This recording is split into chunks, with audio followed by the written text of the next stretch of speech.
കക്കാട്ടു ശ്രീലകം തന്നിൽ വാഴും വിഘ്നേശ്വര കാത്തരുളിടേണം. വിഘ്നങ്ങളൊക്കെ ഒഴിച്ചിടേണേ അച്ചിന്റെ വന്നു ഇറങ്ങിടേണം. മലരും കവിലും കദളിപ്പഴം കൊട്ടത്തേങ്ങയും ശർക്കരയും ഒറ്റപ്പം പിന്നെ അങ്ങുണ്ടിയപ്പം എല്ലാം പൂജിക്കന്റെ പൊന്നുണ്ണിയേ. ഭക്തർ തൻ വിഘ്നമൊഴിച്ചിടുന്ന പാർവതി നന്ദന വാഴ വാഴ. സേവിപ്പോർക്കാനന്ദം നൽകിടുന്ന പരമേശ്വര പുത്ര വാഴ വാഴ. പരമേശ്വര പുത്ര വാഴ വാഴ. ബ്രഹ്മപത്നി ദേവി ശ്വേതഭാരതരെ വാണി ഭഗവതി കൈതൊഴുന്നേ. കൊല്ലൂരിൽ വാഴുന്ന മൂകസൂരഹരെ വീണാവാണി കൈതൊഴുന്നേ. മനശിക്കാടെഴുന്നോരു വിദ്യാസ്വരൂപിണി പത്മാസനേശ്വരി കൈതൊഴുന്നേ. മനശിക്കാടെഴുന്നോരു വിദ്യാസ്വരൂപിണി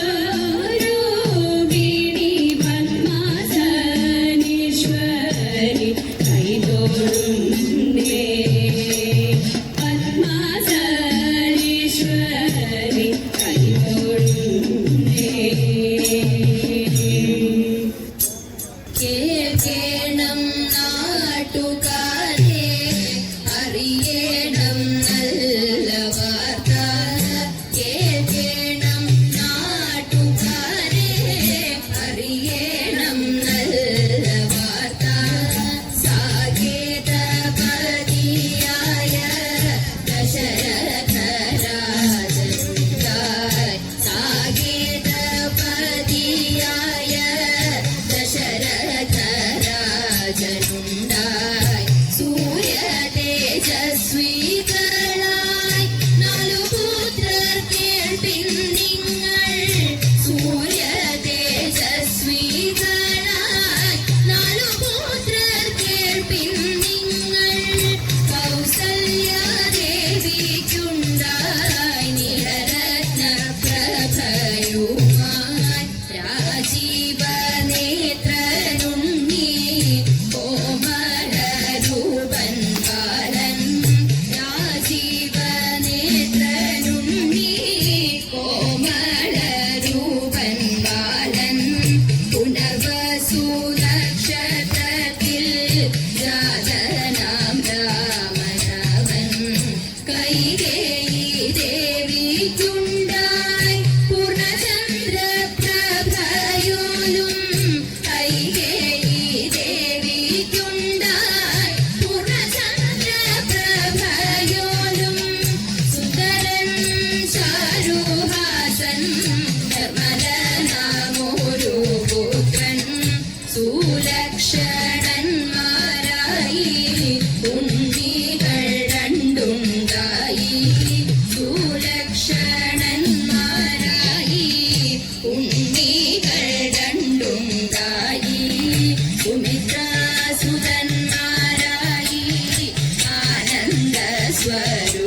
തേജസ്വിയായ കുമാരൻ ഒപ്പമുണ്ട് ഒരു ബാലൻ അതിധീരനാം കോമളബാലൻ ദേഹം തളരുന്നുണ്ടയ്യോ ഭാരം ദാഹം വളരുന്നുണ്ടയ്യോ നീലക്കല്ലൊത്തവൻ തന്റെ നോട്ടം നീർമിഴി കൊണ്ടുള്ള നോട്ടം നീലക്കല്ലൊത്തവൻ തന്റെ നോട്ടം നീർമിഴി കൊണ്ടുള്ള നോട്ടം മധുമന്ദഹാസത്തിൻ ചന്തം കണ്ടെൻ മനതാരിൽ വളരുന്നു മോഹം മധുമന്ദഹാസത്തിൻ ചന്തം കണ്ടെൻ മനതാരിൽ വളരുന്നു മോഹം മനതാരിൽ വളരുന്നു മോഹം മനതാരിൽ വളരുന്നു മോഹം പണ്ടൊരിക്കൽ അയോധ്യയിൽ വിശ്വാമിത്രൻ വന്നു അഗ്നിയെ പോൽ തേജസ്സുള്ള മുനിശ്രേഷ്ഠൻ വന്നു വസിഷ്ഠനും ദശരഥനും സ്വീകരിച്ചിരുത്തി യഥാവിധി പൂജ ചെയ്തു അഭിവാദ്യവും ചെയ്തു സംപ്രീതനായി മോദിയും ഇപ്രകാരമോദി രാക്ഷസ പീഡകൾ കൊണ്ട് ഭാരം വലഞ്ഞല്ലോ രാക്ഷസരെയോ പോവാൻ കൂടെയയക്കേണം രാമലക്ഷ്മണ സോദരന്മാരെ വേഗം വേണം വസിഷ്ഠനോടൊത്തു ചേർന്നു ആലോചിച്ചു രാജൻ ശേഷം ദാശരഥികളാം സോദരരെ മോദാൻ ആദരവോടെ കൗശിക കരങ്ങളിൽ ചേർത്തു ബാലന്മാർ തൻ കൈ പിടിച്ച് യാത്രയായി മുനിയും ഗംഗയും കടന്നു ചെന്നു കൊടും കാട്ടിലെത്തി താടക രാക്ഷസി തന്റെ